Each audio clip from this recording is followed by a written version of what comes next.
What is up, guys? Welcome back to First Cut. This is my review for episode 4 of House of the Dragon. This episode was definitely different than anything we've seen before because of the lack of time jumps and because of the pacing in this episode, which really takes their time with telling you where the story is going and what the situation is at hand, which is a lot of Damon and Rhaenyra, a lot of connections, a lot of proposals, a lot of marriage talk. So this was a really different, cool way to kind of have a come down after that last episode, which was the big battle. This is more like we're coming back to King's Landing, we're coming back to politics and less about the battles and the actions and the quick time jumps, which we keep seeing, and it's gonna keep happening, so buckle up for that. The episode starts out with Rhaenyra hearing proposals and marriage. We finally get to see Storm's End.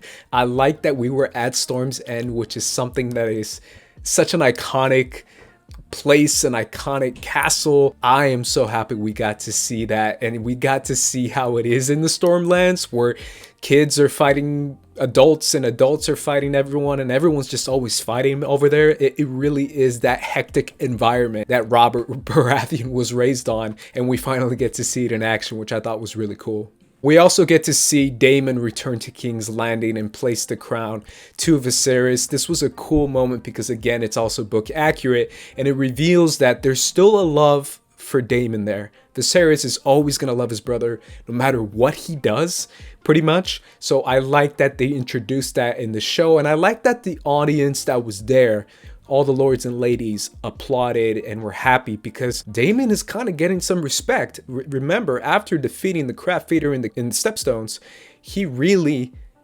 rose up when it comes to his popularity. So I like that they revealed that in that scene. But obviously the biggest part of the episode is the Damon and Rhaenyra connection. If you don't like this, sorry, it's going to keep happening no matter what. There is a natural connection there between them, and it is the Targaryen way to marry inside the family or to be in love inside the family. So this is something that's going to keep happening, but it's also a moment to realize Damon is still playing the game his own way, and he realizes oh, wait a minute, she is the heir.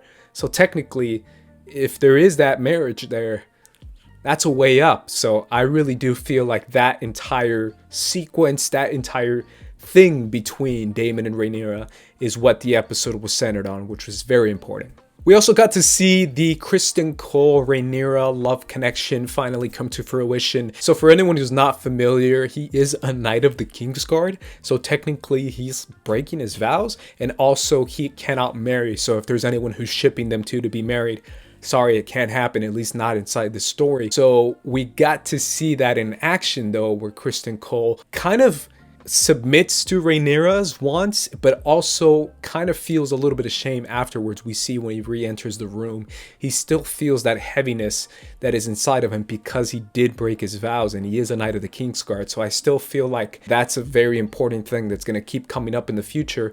But regardless of who she marries, she still has her interest with other people. At the end, we see Otto get demoted as Hand of the King, which I'm sure a lot of people are going to be happy about. And we also see Rhaenyra agree to the Sir Laenor matching and pairing of the Son of the Sea Snake, which is the marriage that's going to be happening. And I'm excited to see a wedding because I think this is the first wedding that we're going to get inside a House of the Dragon. But this is also a relationship that is very important to the crown, but it's also important to the future events that are going to happen in this show, because I've read Fire and Blood, so I know what's going to happen. But this Laenor Rhaenyra relationship, I'm curious how they're going to tackle it, because the show can change stuff from the books, and they've done so already. So I'm curious if they're going to change a few things. But either way, we finally got a match.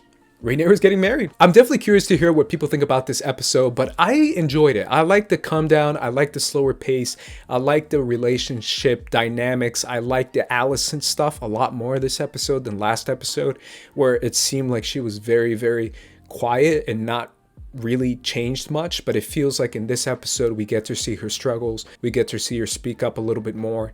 I like that we got that from Alicent. I also like the ending when it comes to Rhaenyra realizing who she is and realizing, okay, I'm gonna eventually have to agree to this anyway, so I might as well agree to it. So I like that aspect, and I like that Daemon keeps coming up as like a thorn in the side, but never really like a true ultimate threat that is trying his hardest to get rid of his brother. That's not really his style. He's more doing it in a much more political aspect, so I like that we got to see that. But overall, I felt like it was a good episode. I'm more excited for the episodes to come because I know what's coming, but I still feel like this was a solid one to come down from that big battle episode from episode 3. So either way, you could follow me at Squad Leader Ace, you could follow us at First Cut, and follow us at First Cut TMO on social media as well. Make sure you guys leave a comment, like, all that good stuff can help us.